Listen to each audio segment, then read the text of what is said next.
What is up, Ravens Flock? Huge shout out for your support for the 410 Sports Talk. James and Glenn are the best in the business. They're killing it right now. They love talking Raven talk. Make sure you go subscribe to their channel. Let's go Ravens. Big trust. Welcoming everyone to another episode of 410 Sports Talk. I'm Glenn Martin here with my co-host James Haskell on this Valentine's Day. So, of course, first and foremost, happy Valentine's Day to my Valentine, Katie, love of my life, my wife, and I'm sure Jimmy can echo some of the same sentiments to his wife. Absolutely. Happy Valentine's Day, babe. Woo! and to everyone out there, happy Valentine's Day. But the reason why we're here on this Valentine's Day is because the Ravens made some pretty big news today. Headlines across the sports page as they have found their new offensive coordinator for 2023. Jimbo, who's it going to be? My goodness. So after all the searching, like you said, Glenn, the Baltimore Ravens have decided to hire a former offensive coordinator of the Georgia Bulldogs, Todd Monken. Todd Monken, 57 years old. He is certainly a seasoned veteran when it comes to the NFL and college, has been absolutely all over the map. Just like John Harbaugh said, they conducted 21 interviews, 14 different candidates. And I'm just going to read really quickly John's statement in regards to Todd, just to kind of give you an idea behind why John went after this guy and decided to make him his offensive coordinator. He said, quote, Todd's leadership and coaching acumen were evident from the beginning. He has a proven track record for designing and teaching offensive systems that allow players to succeed at the highest level. We're excited to get to work and begin building an offense that will help us compete for championships. That's our guy. I know we're going to talk a little, obviously we're going to continue to talk about him, but Glenn, off the bat, give me your initial reaction. Yeah, so initially my wish list did not include Todd Monken at the top. I know he was one of the individuals interviewed, but I was hopeful for Brian Johnson. I was hopeful that the Ravens were at least going to conduct some interviews with Eric Bieniemy after the Super Bowl was over. Admittedly, I was kind of hoping for more of a youth push. Monken is 57 years old, so definitely not a young man in the game. So, initially I wasn't thrilled with the hire. Now, of course, they had 14 candidates, so you dig deep on some of them, but you do surface level, looks at others. So now that he's hired, did a little bit more digging, and look, I think there's certainly reasons to be excited about. I love the fact that this guy has such a background in college game. I think we're going to see more and more influences coming from the college game to the pros. I think it also, it speaks to his ability to connect with the younger generation, the younger guys. And I think it's different coaching the younger in this generation than it is coaching guys from many years ago. So I do like that he's in touch with the younger group, being as though he's coming from Georgia. I also love the fact that he's coming from a team that won national championships in back-to-back seasons, Jimbo. He's obviously coming from an organization that's that can win games. And so that's also exciting. I like seeing that. So initially not thrilled, Jimbo, but as you start to dig, it's getting more and more exciting. Yeah, Glenn, I've made this comparison before, but any of you that have watched The Office, I think it's funny because usually I'm more of the Michael in the scenario and Glenn is more of the Jim in the scenario of like emotional swings up and down, where Michael's either a 1 or a 10. Mm-hmm. And Jim's usually a 4 to a 6. Like that's just generally how it goes. But so yeah, I was a 1 as soon as I saw it. And then I slowly started to do some of the same things. My concern, because I didn't know about him, my concern initially was like, okay, he's a college guy, but we've seen the best college coach of all time flop in the NFL, right? Yeah. But then, like you said, I started to do some digging, and the one thing that has me encouraged is that he has, wherever he's gone, really, he's had a ton of success offensively, and he's done it in the pros. I think something important to point out is that he led the league's leading passing attack in 2018 for the Tampa Bay Buccaneers, of course, with Jameis Winston under center. And, he's turned around programs. I think it was Colorado State. They were 0-12 or something like that. Or no, not Colorado State. Hold on. I got it right here. I think it was, let's see. Hold on one second. I think it was like, shoot, I don't want to give you the wrong name. Hold on. Yeah. I remember seeing, I thought it was Southern Miss. Colorado. Southern Miss. Okay. That's what it was. Southern Miss. They had a winless season by the time he left. After 2 years, they went 9-5. So look, I mean, the other thing too to consider is that just a couple notes from what I consider to be a resident expert in college football is that he runs a offense that depends on the run attack, but he also has some more spread elements. And he's still tight end heavy. That to me sounds a lot like a next step for the Baltimore Ravens if he can execute it properly, because that's really aligns well with the personnel we have. Yeah, no doubt. I mean, this is not a team that was ready to go through some major rebuild. This is a team that's ready to win now. I mean, they are talented all over the place. They have a championship level defense. Like you mentioned, they have a very talented offensive line. Their tight end room is stacked. They have good running backs. It's really just they need to get that passing game caught up to date with today's NFL. And look, the last time we saw Todd Monken's offense was, of course, in the national championship game, a game in which Georgia scored 65 points, had 589 yards of offense, and 32 first downs against Ohio State, who a lot of people considered – to be, against TCU, a lot of people considered, I mean, they certainly deserve to be in the top 4. So they're at the very least 4th in the nation, but, some people considered them to be even higher than that. So, I mean, I got to be encouraged by that. Now, of course, he had the stint in 2019 where he was on Freddie Kitchen's staff, leading that offense. They had Baker Mayfield throw, I think, 22 touchdowns to 21 interceptions, but I don't think he was running the show either. Yeah, I think Kitchens was really the guy there, and Monken was more of just, he was just a guy that would feed information. And he was Eric Bieniemy. Yeah, in a lot of ways, it sounds like that is who now, and maybe even to a lesser degree than what Bieniemy participates in Kansas City. So, man, I think what's exciting is that they did such due diligence, Jimbo. I mean, you go through a month's worth of interviews. You interview 14 different candidates, 21 total interviews when you consider some of which of those guys got multiple interviews. I think you got to be, excited about the fact that they did what they said. They lifted up every rock. They turned over every leaf. And then does it matter to you that you hear guys like Des Bryant, who've been openly critical about the Ravens offense since his time here? He loves this hire, Jimbo. I love this hire is his tweet. Dan Orlovsky, another guy who's been ultra critical of the Ravens passing scheme. He says, I cannot love this more for Lamar. So he was obviously excited. Ben Watson, former Raven, former head of the Players Association, says, y'all got a good one. Can't wait to see Todd's ingenuity on display with this talented roster. Perfect fit. So excitement seems to be, kind of throughout. Yeah, that's encouraging. Yeah, 100%. I mean, the other thing that also comes to my mind though, Glenn, is how much it does matter to Lamar Jackson what this guy's offense looks like, and how much that was a part of the conversation and his decision making. So I agree with you. Like, I'm excited, and it's really good news that all these players really like him, and that's the number one thing, at least for me, you want to look at. Do your players like being coached by you? If your players don't like being coached by you, then you're not a good coach. Right. You're just not a good coach. So like you said, there's guys at every level. Obviously he was with Dez at OK State, and Ben Watson is a former Bulldog. So there's guys at every level that have really liked playing for this guy. And so that's encouraging. But I'll tell you, the one thing that has me concerned, Glenn, is the report coming out that Lamar apparently didn't really have anything to do with this hiring. Not that Lamar needs to be, intimately involved in who John hires for his staff. It's John's staff. It's not Lamar's staff, right? At the end of the day, though, it sounds like there wasn't very much consultation between them. We don't really know what was going on. That's just what's being reported upon. So take that with a grain of salt. But this is my only question. I have to ask, this is one of the first things that came through my mind.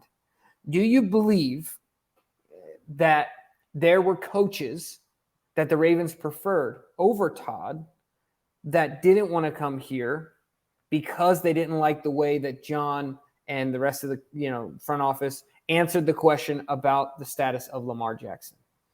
Or do you believe that this was their number one preference of available coaches that wanted to interview for the job? Because right now, I think Brian Johnson would have been on that list. But like you said, I think he naturally moves into the OC position for Philadelphia. Mhm. And I don't know if Bieniemy ever actually wanted to be interviewed for he personally wanted to interview for the job. So my question is, do you think that this was the number one preference, or do you think that Todd got bumped up because the other coaches simply didn't like the response to Lamar Jackson's status?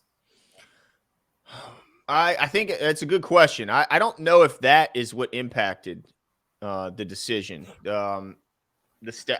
I just don't know. I think that Bieniemy is probably, if I was Bieniemy, I wouldn't want to make a lateral move to a team where, look, I'm on a team where right now I'm the OC and I got Pat Mahomes and I've won 2 championships in 4 seasons. I don't know why he would even consider a lateral move other than, there's just too big of a shadow over him from Andy Reid. But I don't understand. I never understood why he would make a lateral move. So I got to assume, though, Jimbo, that they asked him and he did not want to interview, because why else would you wait till after why else are you waiting till after the Super Bowl to announce this, unless you're waiting to talk to 2 guys, being Brian Johnson and Eric Bieniemy? Right. I get why Brian Johnson's off of it. Of course, he's now the new OC in Philly, and I certainly understand why he would stay there, and I understand why Bieniemy would stay where he's at. So I think Todd Monken, look, take it what you will, but Jeremy Fowler did tweet out that Todd Monken had several options as an NFL OC, but prioritized Baltimore, which was the most coveted play calling job available. Yeah. I don't disagree with that. But what other job has been filled since that wasn't filled by a head coach? Like, I don't know how many OC jobs were out there. Like, Dallas had one, but McCarthy is his own, so he's going to take over play calling. So boom, that crosses that off the list. Denver, Sean Payton's his own. So exactly. Go ahead. How many true OC jobs were really available? I don't know how many. That's what makes it so attractive, right? Is that, like, you get to run your own show. John believes in you. He trusts in you. This is the one place where you can literally have the offense with no disruption, no interference from your head coach, other than maybe, hey, I'd like to see a run here. Yeah, simply, and I think honestly, it's probably more consulting during the week. Right, because you don't want to get into a play caller's ear during the middle of a game. It would totally disrupt his thought process. So now he's looking over his shoulder. Now he's going, what, is this going to be the right call, or is this going to be the call that gets John in my ear? So yeah, I mean, this is a very attractive, and not to mention all the weapons that they already have outside of, they don't have a lot of pass catchers, but other than that, they got a fantastic offensive line, great tight ends, great running back room. It's really just need to add, and of course Bateman will be back, so they're getting some additions by simply guys getting healthy. But I got to imagine this was still, I don't know of any other more attractive OC jobs outside of Baltimore. Yeah, no, I agree with you there, Glenn. So I feel like throughout this whole process, from the announcement being made to where we're at right now, I went from like a boop boop boop boop boop boop boop boop boop because I'm getting, there we go. I'm getting more excited about the, when you think of what is attached to this guy's name, the ingenuity, innovation, creativity, success. I mean, even if you look at, so let's see, since 1989, he has been a wide receiver coach, a pass game coordinator. Let's see, I'll just give you the number: 1, 2, 3, 4, 5, 6, 7, 8, 9, 10, 11 times. 11 different spots. And that's 11 different jobs, right? It's not just 11 years. It's more than 11 years. That's 11 different schools or NFL organizations. So certainly someone who's not going to be lacking when it comes to how to generate a passing attack. Like we said before, I mean, now Jameis Winston is a gunslinger. I think that year he also, 30-30, right? Wasn't that I believe so, yeah. Yeah. All that being said, I don't believe Lamar Jackson would throw 30 interceptions of the football. His ratio wouldn't be a 1-for-1. No. So yeah, I'm encouraged. I'm looking forward to it. And unlike Glenn, I have one more question, Jim. Go ahead. I got to know, do you think, judging by what the responses you're seeing from former players and NFL analysts, do you think that this will kind of erase that national perspective that no wide receiver would want to come to Baltimore and play in this offense? Do you think the hiring of Todd Monken can kind of help dispel some of that? Yeah, I think that's a great point, Glenn. And I think, yes, obviously the most impactful thing the Ravens could have done. And I wasn't a fan of doing this. People wanted to blow it up and get a different head coach and things like that. Sure, you could have done all that. But as far as what was reasonable and actually going to happen, yeah, I think this is great because this guy throws the ball all over the yard. Any wide receiver that was worried about that scenario, I mean, that's all been put to bed. So now you have the opportunity to you look at it through a different lens where you go, okay, I have Lamar Jackson under center. I have, like you said, a great offensive line, great weapons in the run game. And so now they've got to worry about they've got to bring extra guys in the box. And now I'm going to get real shots. Yes. I'm going to get real shots. Shots a game down the damn field. Right. And look, I mean, I think if you're number one, you got to think I'm getting 2 to 3 a quarter. Not all, home run shots, but I'm getting real shots where if I can even catch a quick slant, just like we saw with that Bateman highlight right against the Jets. If I can catch a quick one, I can get rid of this guy in front of me, no problem. He's not tackling me one-on-one. Yep. It's just not happening. So now these guys got to realize they have to know because of all the reaction and just simply knowing who Todd is, if you're a professional within that realm, that you're going to get your opportunity, right? Yep, absolutely. I think that I'm hopeful that when you see guys who have been so openly critical now supporting and loving this hire, I hope that will at least – and look, it's not a very attractive free agent class of wide receivers. I think that the Ravens may be forced to make some moves via trade or wait till some big names get cut and then attack free agency. But right now the projected list isn't necessarily star-studded, but you still need to add guys. I mean, even those guys who are on that list that might not be number ones, they're still better than what is currently here outside of maybe Rashad Bateman. So, right. You sprinkle in a couple of those guys and then you bring in a healthy Bateman as your number one. And that list, that wide receiver room immediately feels more, you feel more confident in that wide receiver room. You feel more excited about it. Even though, like you said, these aren't like the thoroughbreds of wide receivers, but they're certainly guys that have shown they can get it done and at a much, more productive clip than the guys we currently have. No doubt. And it's not, not to say the bar was set very high there, but yeah, absolutely. So, man, I'm just excited about the fact that I am confident we will now have a passing game that at least won't be described as rudimentary, elementary. I was so no more, pee-wee. Yeah, no more analysts circling 3 wide receivers within a 2-yard, area of one another. Now, this is my last question for you, Glenn. What does this do for Lamar Jackson when it comes to how he feels about signing? Does it matter to him at all who the OC is? And how do you think? So first question, does it matter to him? Yeah. And does it move the needle positively or negatively towards him getting a deal done with the Ravens? Yeah, I think this has got to be looked at nothing but positive. I mean, this guy, I think his connection with both the pro and college game is an added benefit. I think his ability to connect with younger guys is something you got to focus on. I mean, 57 years old.